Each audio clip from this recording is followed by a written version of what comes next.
name is Frank DeSimone, Village President, and your host for this episode. Today we'll be discussing Bensenville's Public Works Wastewater Department with our guests Roy Cressman, Wastewater Supervisor, and Thomas Lehman, Maintenance Technician. Gentlemen, welcome to the show. Thank you for having us. Let's just jump right in. Can you start by giving us an overview of the Bensenville Wastewater Department from the street level collection all the way up to the treatment facility? So to start with our street collection, it all starts from your toilet or your sink. Whenever something is flushed down the drain, flushed down the toilet, it all leads down through your house pipes and into our collection system, which is the vault that's within the street that your water system is actually tied into. It is then more or less pumped through gravity, where our vaults are sitting at a certain hilt and tilt of elevation, that the gravity actually slowly presses the waste or water, in a sense, wastewater or just regular water, through the pipes to another pumping station in order to process it and get it through the entire town and make it to our facility, all through gravity. So, with that being said, anything that goes on the sewers, or anything that goes on the toilet, anything that goes on the sink, basically flows all the way from the north end of the town, south end of the town, all by gravity, no pumping. All by gravity, no pumping. So, what are some of the unique challenges Bensenville faces in managing its wastewater? I would say more or less the vast construction that's going on. A lot of changes are happening in Bensenville. A lot of growth is happening in Bensenville, and that it's just managing those power outages, those innovations of just street construction, changing of pipes, changing of vaults. We have a big storm construction going on. That's a variable in its sense because our water is getting flushed into certain directions at a high velocity during rain events. What common household items or substances should never be flushed down the toilet or poured down the drain? Grease, baby wipes. Biggest thing I could say is grease and baby wipes, just for the sense of they are very, very hardy as a material. They're hard through the pipes, and it's hard to get it into that vault and pump it and grind it through the pipes. So do the storm drains on the sides of the roads, do they connect to the wastewater treatment facility or do they go somewhere else? They do not. They are all connected and move towards the direction of Redmond Park. We are actually in the process of evolving and making it bigger, our storm drainage system from 83 all the way to Redmond Park. There is nothing from storm that goes into our water system. This is the biggest stormwater project we've done, I've heard, in over 2-3 decades, correct? Correct. Yeah, I mean, because every road we're putting all new stormwater. Mm-hmm. So how extensive is the sewer system in Bensenville? How many miles of sewer line are we talking about? So first off, we're starting off with 60 miles of sewer line. Okay. And to the extent, we're an older town, obviously construction was a little different. There's pipes that can go vertical, horizontal, 90s. It's a crazy puzzle system, but everything works properly in the sense of coming from the industrial area all the way down to our plant. So once the wastewater is treated at the facility, what happens to it? Where does it go? So basically the water is treated and then is treated yet again, tested, and then it is then slowly trickled into our creeks through bar screens into Redmond Park and then through Addison Creek. So what special certificates or what's required to work in wastewater? So there's 4 certificates. You just need a class 4 to get your feet wet and obviously learn about the whole operations of wastewater, what an operator entails, and then the more extensive class 3, class 2, and class 1, which you need in order to be like Mr. Roy here. Which is, we are certified under the IEPA, Environmental Protection Agency, so we have to take tests, pass it in order to qualify for running certain size plants. So get your feet wet, that was a wastewater treatment joke. It sure was. So how large is the team that operates the wastewater department and what are the roles? So we're a team of 6, that's including our wastewater chief, more or less a team of 5 operators with our chief. It's a small crew, but we get it done.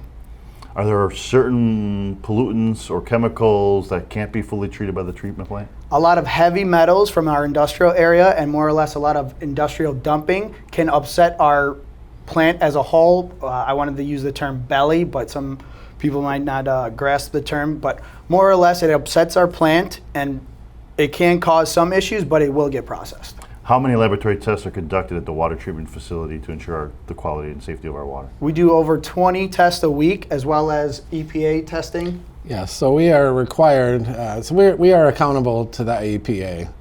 So we have to send on a monthly, it's called a DMR discharge monitoring report, and we are accountable to the EPA. If we have what's called an excursion, if some number is too high, we have to write an explanation and or remedy why it happened. So that we are accountable to the EPA. We need to take a break. You guys have a few more minutes to hang out? Sure. Thank you. We'll be right back after this short commercial break.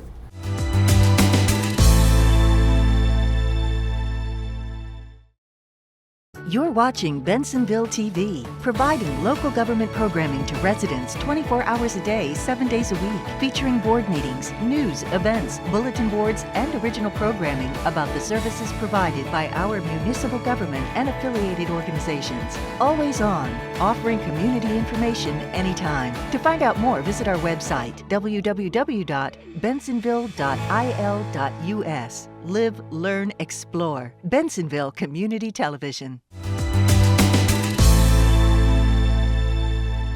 Hello, welcome back to Spotlight in Bensenville. My name is Frank DeSimone, Village President and your host for this episode. Today we are discussing Bensenville's Public Works Wastewater Department with our guest Roy Cressman, who is our wastewater supervisor, and Thomas Lehman, who is our maintenance technician. Gentlemen, welcome back. So let's jump right in. Roy. Yes. How does Bensenville's wastewater treatment facility compare in size and capacity to our neighboring communities? I would say we are an average-sized wastewater plant. It's depend on, of course, on the population size. So we process. So there's a term, average daily flow. We're around 3.5 million gallons per day of average daily flow. During extremely dry weather, our flow can drop as low as 1.5 million gallons per day. Our wastewater plant is designed for a maximum hydraulic flow of 12.5 million gallons. Anything above that goes into our stormwater treatment mode, where we disinfect and capture the solids before that's discharged. So we have peaked during a rain event as high as 35 million. Wow, okay. So yes. So what steps does the wastewater department take to ensure compliance with environmental regulations and standards? So we do several things. We have a pre-treatment program, and where we do inspections, and the various industries are accountable both to us and the IEPA and the federal EPA for what they discharge. So we monitor their heavy metals, like plating industries. So that is the main, really our main concern. So your residents, for the most part, aren't discharging anything hazardous. Okay. So how often is wastewater equipment maintained? What does this maintenance be? What's the involvement of the maintenance? So we have a very extensive preventative maintenance program, and the guys have lists that they go through. So every piece of equipment is examined daily, and then reports are written if there's a repair needed. So preventative maintenance inspections are critical to keep a wastewater plant running, and that's what we do on a daily basis. So what impact does things like heavy rainwater or floods have on our wastewater system? How does that department manage those situations? Well, that goes back to, the term we use as operators is we go into high flow mode during a heavy rain event, and that's where we have an operator present, because a lot is going on fast with that amount of flow, and a lot can go wrong fast if you're not on top of things with that type of flow. Mm-hmm. So we make sure valves are operating, opening, closing, and you're putting eyes on the plant. We have a SCADA system that tells us that we can read what's going on between the two. That's how we manage what we would call a high flow event. So can industrial or commercial businesses in Bensenville discharge wastewater directly into the system, or are they special rules they have to follow? So going back to the pre-treatment program, they are regulated and have permits of what they can discharge and not discharge. Okay. And so to add to the pre-treatment programs, like for those who do heavy metals, chromium, arsenic, all these things that are very dangerous to the environment, mm-hmm. they capture it and ship it out. It doesn't even go down the sewer. Okay. So how does the wastewater department help protect the local environment and waterways from the contaminations? So the way we protect the receiving streams is first and foremost is through disinfection. Mm-hmm. We use sodium hypochlorite, which is technically liquid bleach. So we inject that to kill any type of fecal material that's present, and then we dechlorinate to protect the streams. You don't want chlorine going in there. So the way we protect the receiving streams, a lot of the streams, the EPA designates if they're recreational or not. So that has, that determines the permit that the wastewater plant is issued. So as a side note, we are issued a permit by the EPA what we can discharge and not. And again, that goes all back to the testing. So historically, if you would go back all the way to London, there was waterborne diseases, pandemics, all this is what led to the wastewater treatment programs coming into being. Okay. Yeah. So are there any upgrades or new technologies being implemented in the wastewater department to improve our efficiency and our treatment?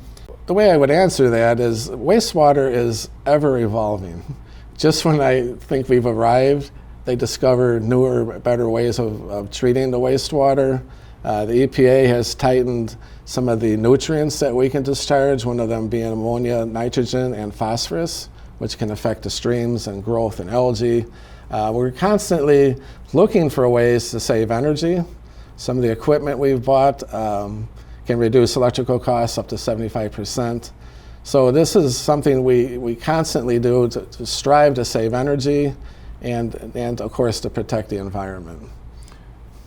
Before I ask the next question, I just want to throw this out there to the residents, just so everybody knows. Tommy here is a lifelong Bensenville resident, right? I sure am. Working for the village. I sure am. And you, sir, are new, well, I'll say new now, but you were here before. Yes, I use the term, I cut my teeth as an operator in 1978 to 1981. I worked under Larry Groggy, who the plant's named after. And I use the term, I have been blessed to come full circle and end my career here. And my passion is wastewater, and my other passion is training the future operators to get them, taught and up to speed where you can pass the torch. And you, Tommy, why Bensenville? It's just been my home. They've accepted me, they've supported me. This town has given me everything I could ever ask for. Got the best job in the world, and I do love wastewater, and I have found my passion. I love wastewater. You gotta love that. So again, guys, I wanted people to know that. I mean, you guys are here because you love what you do. Obviously, it's not just a job; it's your passion. Yes, it's passion. And I thank you for that, and the residents thank you for that. But let's wrap this up. What role do residents play in helping the wastewater department function smoothly? How can they help reduce the strain on the system? I know we said no grease, no baby wipes, no other wipes. They can more or less be conscious of what they are throwing down. Maybe a little less toilet paper, a little less baby wipes in the sense. Just be more conscious that that is going to clog up the system, and your pipes are not brand new, and there can be issues that develop from a heavier material going down a 1-inch pipe. And I would segue off of that. Garbage disposals, of course, are popular. They're not our best friend because you're putting extra organics in the system. So if you're doing a head of lettuce and you can throw it out, that would be less impactful because we have to treat that as a biological, part of the biological process. I think that, and listening to Joe Karachi talk, I think a lot of our problems is just cooking grease, right? Yes. Down the sinks, cooking grease is pretty big. It combines itself, it hardens, and it can actually cause no flow of water to the pumps or to the vaults, or in an essence, it can just stop the whole system in itself. And we can camera that and find out where the grease is coming from. So watch what you put down your storm We will find it. Sinks. We will Yes, find and it. if one more thing I can add is one of the things that does not help us is illegal hookups with sump pumps. So a lot of houses, the sump pumps are hooked up to the sewer system. So if you imagine one sump pump pumps 100 gallons a minute times an hour, that's 6,000 gallons an hour. Let's say there's 300 houses. That flow costs us money, and it costs the residents money to treat that. It's good to know. And I'll add one more. So I'll just say, I can remember growing up, I watched a guy change the oil.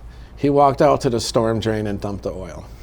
So there was a campaign, with stickers put on the storms not to do that. So the other way you can help us is report anybody that you might see, or at least mention to them. Don't do It's that. all about our environment. So for residents interested in learning more about wastewater and our department, where can they find more information? One YouTube is full of all types of information. If you do a search on wastewater treatment, just about whatever you want is viewable on there. And you're welcome to request a tour. If you really want to know how the wastewater plants, any of us would be more than happy to walk. Or they can go to our website, right? Yes. They can go to our website and search that up as well. And we have that on the website. Perfect. Well, gentlemen, thank you very much for showing up and teaching us about wastewater and what do's and don'ts we have to do. Good job. Keep up the good work and welcome back. Thank you, Mayor. And thank you for being here. Mayor. And thank you guys for joining us, and be sure to tune in next week for Spotlight on Bensenville.